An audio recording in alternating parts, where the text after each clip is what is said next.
अस्सलाम वालेकुम, hi hello. उम्मीद करता हूँ कि आप लोग बहुत अच्छे होंगे गाइस। आप लोगों से शिकायत है कि यार लाइक शेयर नहीं करते हो, ताकि ये वीडियो ज़्यादा से ज़्यादा शेयर करो, लोगों तक पहुँचे, लोग देखेंगे तो मेरा भी फ़ायदा होगा और लोग इससे कुछ हासिल करेंगे। मेरी वीडियो में कोई ना कोई सबक रहता है। आज की भी जो वीडियो लेकर के आया हूँ, ज़िंदगी की बहुत बड़ी सीख इससे मिलेगी। जो लोग बहुत ज़्यादा कंजूसी करते हैं, अल्लाह ने अगर उनके दौलत दी है तो ये समझ जाओ कि अगर आप अपने रिश्तेदारों, दोस्तों, अहबाबों को फ़ायदा अगर आप नहीं पहुंचा सकते, अल्लाह के राह में अगर नहीं लगा सकते अपने पैसे को, यकीन जानो कि कब्र में जाने के बाद भी आपका ये जो पैसा है आप लेके जा नहीं पाओगे, और दुनिया में वो जो पैसा रहेगा वो भी आप तक फ़ायदा नहीं पहुंचा सकता है। अगर आप अपने पैसे को सही इस्तेमाल करोगे तो ही आपका पैसा सही तरीके से आप तक भी पहुंचता रहेगा। ये जो मैं कहानी लेकर के आया हूँ, सऊदी ही के एक ख़ानदान की है, एक आदमी की जो कंजूसी की हद को पार करता है और उसके साथ ऐसा होता है कि उसका पैसा उसके ही कोई नेकी के काम नहीं आता है।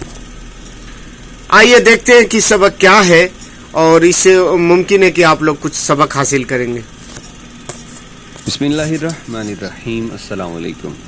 सऊदी अरब के मशहूर दास्तान गो साले अल हुसैनी, जो अक्सर सऊदी अरब के अंदर पेश आने वाले सच्चे वाक़यात पे बात करते रहते हैं, कभी सोशल मीडिया प्लेटफॉर्म्स पे तो कभी सऊदी चैनल्स के ऊपर।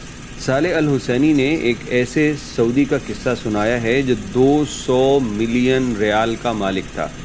अब हिसाब लगाना बैठे तो कैलकुलेटर जवाब दे जाए कि 200 मिलियन रियाल का मालिक शख्स कैसी ज़िंदगी गुजार के गया, और उसके मरने के बाद जब लोगों ने उनके रिश्तेदारों से कहा कि इसके नाम की मस्जिद बना दो तो उन्होंने इनकार कर दिया, और 200 मिलियन रियाल का ना उसने अपनी ज़िंदगी में कोई फ़ायदा उठाया और ना मरने के बाद।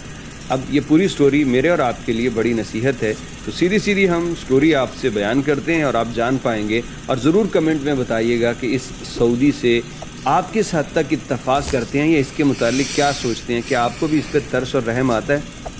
ये कहानी एक ऐसे सऊदी की है जिसका नाम इसलिए ज़ाहिर नहीं किया गया क्योंकि वो इस वक्त मर चुका है, लेकिन जब ये शख्स ज़िंदा था तो इसके जो ज़ाती दौलत थी, बैंक बैलेंस, सब कुछ, वो 200 मिलियन रियाल से भी थोड़ा ज़्यादा था।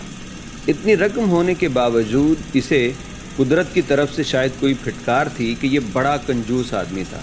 ये इतना ज़्यादा कंजूस था कि ये अपना इलाज भी वक्त पे नहीं करवाता और इलाज के लिए कभी हॉस्पिटल के महंगे खर्च की तरफ नहीं जाता।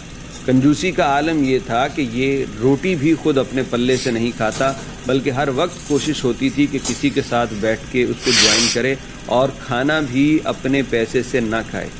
ये दौलतमंद तो था, अमीर इंसान तो था, लेकिन इसको बीमारी कंजूसी वाली ऐसी लगी जिसने इसको रुसवा कर दिया।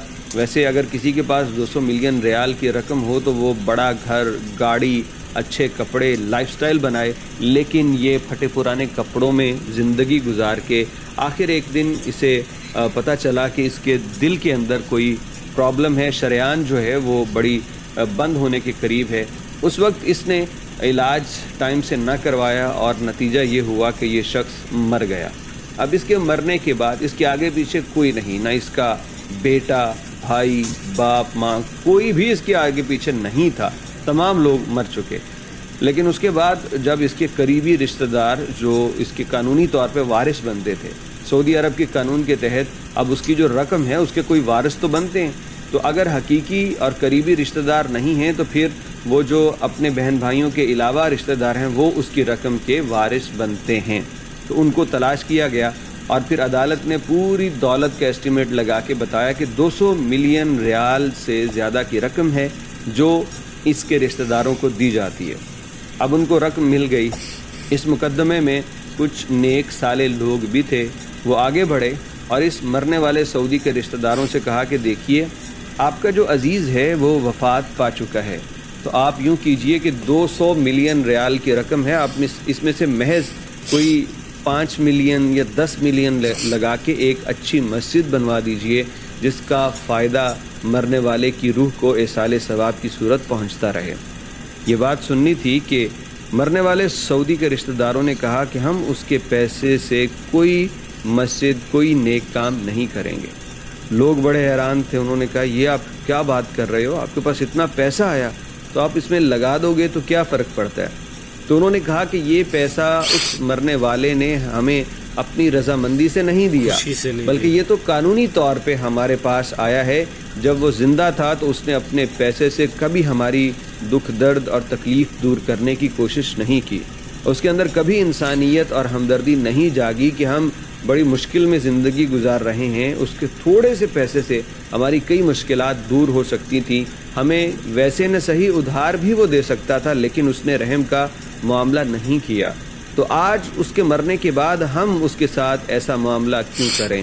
تو ہم اس کے پیسے پہ کوئی مسجد کوئی کچھ نہیں بنائیں گے، اس کا جو پیسہ آیا وہ ہمارا شرعی اور جائز حق ہے، اور اسلام بھی ہمیں اس سے نہیں روکتا، وہ اختیار دیتا ہے کہ ہم اس کو کیسے مرضی چاہیں خرچ کریں۔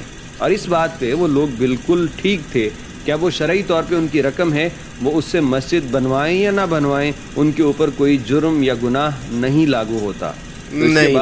نریٹر نے کہا کہ ایسی دولت سے بھی اللہ کی پناہ، کہ ایک دولت ملی ایک شخص کو، زندہ ہوتے نہ اس سے فائدہ اٹھا سکا اور مرنے کے بعد بھی اس سے فائدہ نصیب میں نہیں ہے، کیونکہ اس نے کام ہی ایسے کیے ہیں کہ وہ شاید اس فائدے کو ڈیزرو نہیں کرتا۔ اور دوسری یہ سبق آموز کہانی ہے، بعض یہ تو دور کے رشتہ دار ہیں بھائی، سگی اولاد بھی بدزن ہو جاتی ہے۔ سگی اولاد بھی اگر آپ نے دنیا میں کچھ ایسا زندگی کا عرصہ گزارا ہو کہ بس پیسہ پیسہ اور پیسہ، حلال حرام کی تمیز بھی نہ کی ہو، یا بڑی کنجوسی یا دوسروں کا حق مارا ہو، تو بھائی یہ اولاد جس کے لیے ہم کر رہے ہیں نا، یہ بھی کل کو نام تک نہیں لے گی۔ لہذا اپنی زندگی میں پیسہ کمائیے محنت سے، دیانتداری سے، اور اپنی لائف کے اوپر بھی خرچ کیجئے، اور مرنے کے بعد اپنے لیے کوئی ایسا انتظام ضرور کر چاہیے، اپنی اولاد کو کوئی ایسی تربیت دیجئے کہ وہ مرنے کے بعد بھی آپ کے لیے خرچ کرتے رہیں۔ مجھے تو اس سعودی پہ بڑا ترس آتا ہے کہ دنیا میں آیا، اتنی رقم، اتنی دولت، اتنی وہ بینک بیلنس لے کے دنیا میں رہا، لیکن وہ یہاں بھی فقیری والی زندگی گزار گیا، اور آخرت میں بھی اس کا انجام پتہ نہیں کیا ہے، لیکن جو اثرات ہیں وہ ایسے ہیں کہ اس پہ ترس آتا ہے کہ اپنی دولت سے وہ کوئی فائدہ نہ اس جہان میں اٹھا سکا اور نہ اگلے جہان میں۔ تو آپ لوگوں نے دیکھا کہ وہ تو اللہ جانتا ہے کہ قیامت میں اور اس کے قبر میں کیا اس کا انجام ہوا ہے، وہ تو اللہ جانتا ہے، لیکن آدمی اندازہ تو لگا سکتا ہے کہ ایسا پیسہ کیا فائدہ ہے کہ جب تم کسی کے ہاں جا کر کے کھائے، اپنے پیسے کا کبھی یوز نہیں کیے، کسی کا فائدہ نہیں پہنچائے، کسی کا دعا نہیں لیے، تو ایسے دولت کا کیا فائدہ ہے؟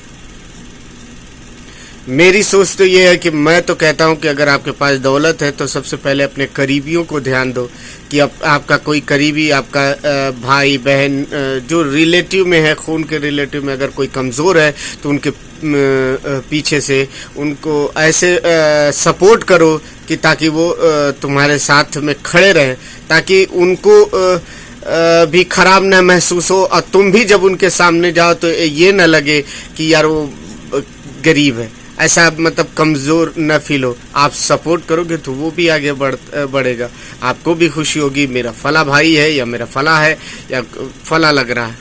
اور اللہ تعالیٰ بھی خوش ہوتا ہے کہ جب کسی کو اللہ تعالیٰ اگر دولت دیا ہے اور وہ خوش دلی سے اپنے بھائی کو سپورٹ کرتا ہے تو اللہ بھی خوش ہوتا ہے، اس کا انجام بھی اچھا ہوتا ہے، دنیا میں بھی اچھا ہوگا، آخرت میں بھی اچھا ہوگا۔ یہی بات کے ساتھ ہم لوگ دعا کرتے ہیں کہ اللہ تعالیٰ سب کے دلوں کو بہت فراغ بنائے، بہت اچھا بنائے، تاکہ لوگوں کو وہ مدد کرتے رہیں۔ وہ پیسہ جو اللہ تعالیٰ اس کو نعمت کے طور پہ دیا ہے، اس نعمتوں کو دوسروں تک بھی پہنچاتے رہے، یہی ہم لوگ دعا کرتے ہیں۔ پہلے مجھے وہ دعا کی ضرورت ہے، پھر ہم جو میرے آڈینس ہے سن رہے سب کے لیے ہے۔ دعاؤں میں اپنا بھی مجھے بھی یاد رکھیے، اپنی دعاؤں میں مجھے بھی یاد رکھیے، اور اپنے ملک کا، اپنے ماں باپ کا خیال رکھیے۔ السلام علیکم۔ لائک کمنٹ شیئر ضرور کریے گا۔ Thank you.